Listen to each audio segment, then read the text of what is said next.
Yuan. Dinasti Yuan itu juga banyak sekali yang sudah beragama Islam. Tapi untuk menembus lebih dalam, untuk membuat negara Islam di Tiongkok susah. Maka mereka mengarahkan perhatian ke Nanyang, Laut Selatan, yaitu ke Mojopahit. Jadi mereka mulai membangun jaringan mulai dari Campak, dari Palembang, Sambas, Kalimantan Barat, dan di Tuban. Itu jaringan dari perwira dinasti Ming yang sudah beragama Islam dan mempunyai rencana untuk membangun sebuah negara Islam di Nusantara. Dan itu sudah berhasil, Pak Sutoyo, sudah berhasil. Namanya Demak Bintoro. Itu sudah berhasil. So mungkin nah ini mungkin dari sejarah Chinese ya. Ya. Mungkin mereka juga apakah mereka juga pemberontak di dinasti-dinasti di Cina? Mungkin kita perlu riset lebih dalam juga, Pak. Iya.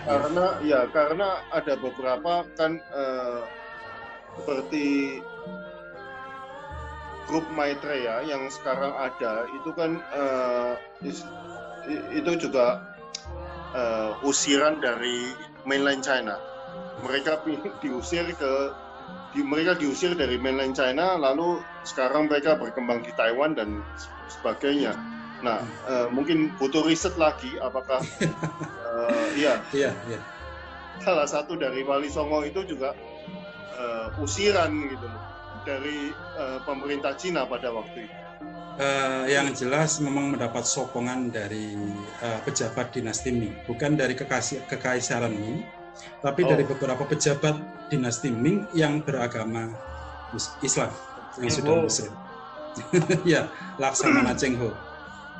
Oke, Pak, ini saya kembali ke pertanyaan teman-teman ini, Pak. Iya. Konsep ketuhanan menurut Jawa Dipa dengan kejawen apakah berbeda, Mas Damar? Dipersilakan untuk bertanya langsung, teman-teman. Ini ada ditulis, Pak. Ya. Oke. Ya, di chat. Karena yang saya pelajarin dan anut pitutur Jawa mendeskripsikan Tuhan dalam pemahaman Suwung kosong mirip dengan konsep Arupadatu Buddha, Pak. Ya, benar. Yang ditanyakan? Ya, itu. Konsep ketuhanan menurut Jawa Dipa dengan kejawen apakah berbeda, Mas Damar?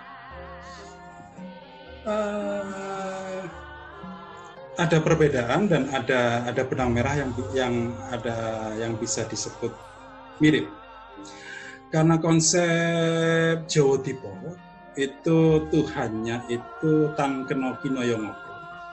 Jadi Tuhan yang tidak bisa dipikirkan dengan pemikiran sekecil dan selembut apapun, jadi tidak bisa diwujudkan dengan cara apapun, tapi ada. Ini sudah mirip dengan konsep isi tapi kosong, kosong tapi isi. Ini mirip dengan konsep itu. Tuhan yang Tangkeno Kinoyongopo ini menurut orang Jawa Dipa yang saya telisik dari rontal-rontal yang Siwa Buddha, bahkan serat-serat di kejawen, saya temukan mutiara-mutiara Jawa Dipa itu. Tuhan dalam keyakinan Jawa Dipa ini tidak bisa disembah, Pak Sutoyo. Jadi orang Jawa Dipa itu menganggap bahwa apa yang bisa kita sembah dari sesuatu yang tak terbayangkan. Bahkan mengatakan, membicarakan sesuatu yang tak terbayangkan pun adalah bullshit. Omong kosong.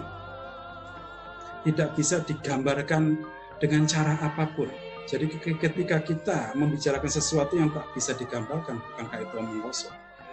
Nah, makanya keyakinan Jawa Dipa lebih memilih melakukan tindakan nyata, yaitu memayu hayuning bawana. Memayu hayuning bawana itu artinya adalah menebar keselamatan bagi seluruh dunia. Jadi lebih fokus untuk menolong sesama yang sedang kekurangan atau sedang kesusahan. Ketika kita sudah menolong mereka yang sedang kekurangan atau sedang kesusahan, maka inilah penyembahan kepada Tuhan yang sesungguhnya. Karena dalam Jawa Tipo juga diyakini yang tan kinoyong apa tadi, yang tak tergambarkan tersebut juga menyatu di dalam diri semua makhluk. Jadi ketika kita mengulurkan bantuan kepada mereka yang membutuhkan, ini sama saja dengan menyembah Tuhan yang tak tergambarkan tersebut. Jadi makanya Jawa Tipo ini tidak ada ritual untuk menyembah Tuhan. Kalaupun ada ritual larung sesaji di lautan atau membuang sesaji di gunung-gunung, itu sekedar haturan terima kasih kepada Tuhan, haturan terima kasih kepada semesta. Karena mereka mendapatkan rezeki yang lebih. Mereka yang hidup sebagai nelayan, mereka akan melarung sesaji ke lautan, karena mereka menganggap samudra telah memberikan rezeki kepada mereka. Mereka yang sebagai petani akan membuang sesaji di gunung berapi, karena dengan adanya letusan gunung berapi membuat tanah menjadi subur, sehingga bisa diolah menjadi tanah pertanian. Dan itu bukan penyembahan. Itu bukan penyembahan, semacam haturan terima kasih. Jadi makanya pola-pola dari timur sampai barat, mulai dari Cilacap perbatasan Sunda, sampai ke Banyuwangi, larung sesaji itu ada. Larung sesaji itu ada, cuman medianya, sesajinya beda. Siapa yang berhak melarung ke tengah lautan beda, tata caranya juga beda. Apakah ini semacam sesuatu yang bisa diterima? Bisa, karena itu bukan ritual yang mengikat, bukan sebuah keharusan. Itu merupakan haturan terima kasih sesuai dengan hati masing-masing, dan itu sah menurut ajaran Jawa Tipo. Demikian juga yang melarung sesaji ke gunung-gunung, mulai dari Jawa bagian daerah Purwokerto sampai ke daerah timur, ritual mereka akan berbeda pula. Tapi intinya adalah membuang sesaji ke kawah gunung berapi. Jadi ritual semacam itu pada mulanya bukan ditujukan kepada dewa-dewa, bukan ditujukan pada para penguasa gunung-gunung tertentu, tapi merupakan haturan terima kasih kepada Tuhan yang tak tergambarkan. Makanya ketika agama-agama dari mancanegara masuk, orang-orang penganut Jawa Tipo ini mau menerima agama-agama tersebut, mau dikonversi ke dalam agama-agama tersebut. Cuman keyakinan Jawa Tipo tentang Tuhan yang tak terbayangkan tidak bisa diutak-atik. Sebagaimana sudah saya jelaskan tadi, walaupun orang Jawa masa Mojopahit ke bawah, ke atas ya, Mojopahit ke atas itu semuanya mayoritas Siwa Buddha, tapi orang Jawa sama sekali tidak ada yang menganggap Dewa Siwa itu sebagai Tuhan tertinggi. Tidak ada. Bisa dibuka di rontal-rontal yang sekarang tersimpan di Pulau Bali. Atau mungkin rontal Merapi Merbabu, nanti kalau semuanya bisa diterjemahkan, saya harap bisa diterjemahkan semua. Selama ini yang saya tahu, saya baca rontal-rontal tersebut tidak pernah menganggap Dewa Siwa, Dewa Brahma, Dewa Wisnu sebagai Tuhan tertinggi. Pola pikir ini adalah pola pikir Jawa Tipo yang tidak bisa dipaksa. Kamu harus menganggap Siwa sebagai Tuhan. Tidak bisa, orang Jawa tetap aja tidak bisa. Tetap masih ada sesuatu yang di atas Dewa Siwa, di atas Dewa Brahma. Mungkin Jawa Tipo lebih mirip ke Buddha sebenarnya. Lebih mirip ke pemahaman Buddha. Seperti itu, Pak Stoy. Oke, silakan kalau yang mau tanya silakan aja Pak Aryo. Ya. Nah Pak, kembali ke 3 hakikat utama tadi Pak. Kalau menurut Bapak pribadi ya, tadi kan ada Rontal yang mengatakan bahwa kalau Brahma, Wisnu, Siwa ini kalau tidak mempraktekkan yoga, ya silakan Pak Aryo, silakan ketik aja. Itu dia akan jatuh ke alam-alam bawah, ya kan? Ya. Nah, kalau menurut pengertian Pak Damar pribadi, Brahma, Wisnu, Siwa ini apakah simbol saja, Pak? Karena kalau kita masuk ke filosofinya, Brahma, Wisnu, Siwa ini hanya simbol aja, dan description itu apakah itu mental state, keadaan batin kita yang digambarkan, dimetaforakan sebagai atau dipersonifikasikan sebagai Brahma, Wisnu, Siwa itu, Pak. Silakan, Pak. Bisa, seperti itu bisa. Kalau menurut saya pribadi sih, karena saya juga orang Jawa ya, karena saya juga DNA saya Jawa Tipo. Kalau memang ada Bathara Brahma, Bathara Wisnu, dan Bathara Siwa, saya tetap menganggap mereka dewa-dewa biasa. Kalau nanti diartikan semacam mental state, nah itu malah lebih bagus. Malah lebih bagus dan sangat nyambung dengan Jawa Tipo. Sangat nyambung dengan ajaran Jawa Tipo.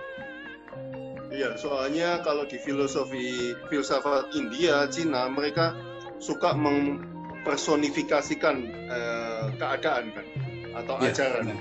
Ya. Benar. Oke, Pak, silakan. Ini ada pertanyaan lagi, Pak. Dari Pak Syahrul ini. Cukup jelas penuturan tentang aliran Tantrayana dari Mas Damar. Kemudian yang saya tanyakan adalah, ada juga aliran Tantra Bhairawa.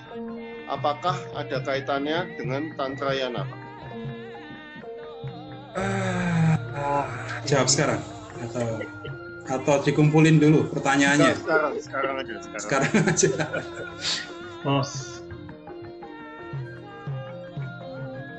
Sebenarnya saya bukan praktisi tantra ya, tapi sedikit banyak tahu tantra.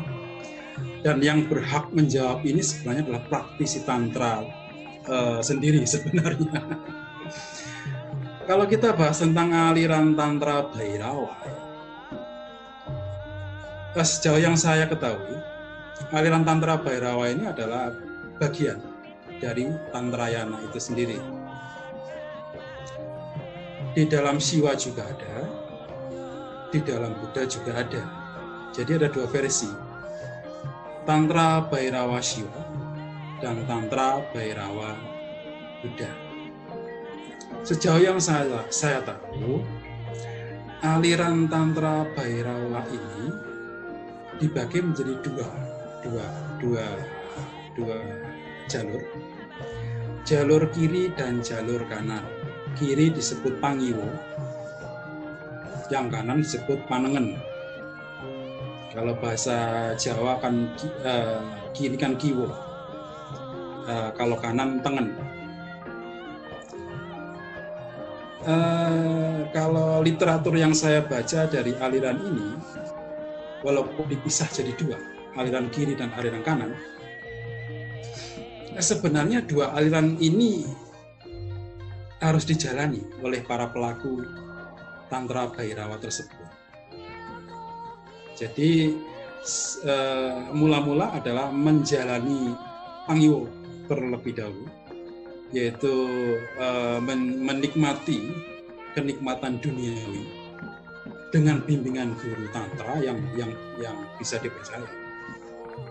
Jadi kadar-kadar kenikmatan duniawi seperti apa yang harus dicicipi oleh seorang murid, seorang guru bisa mengarahkan. Jadi murid minum atau mungkin bersenggama, guru yang akan memberikan kadar-kadar tertentu Nah, ketika itu sudah pengalaman itu sudah cukup, baru nanti pelaku tantra Bhairawa Kiri ini masuk ke panengen kanan. Jadi pengalaman-pengalaman mencicipi kenikmatan dunia ini dipakai sebagai bekal untuk perjalanan batin ketika menapaki yang kanan. Nah,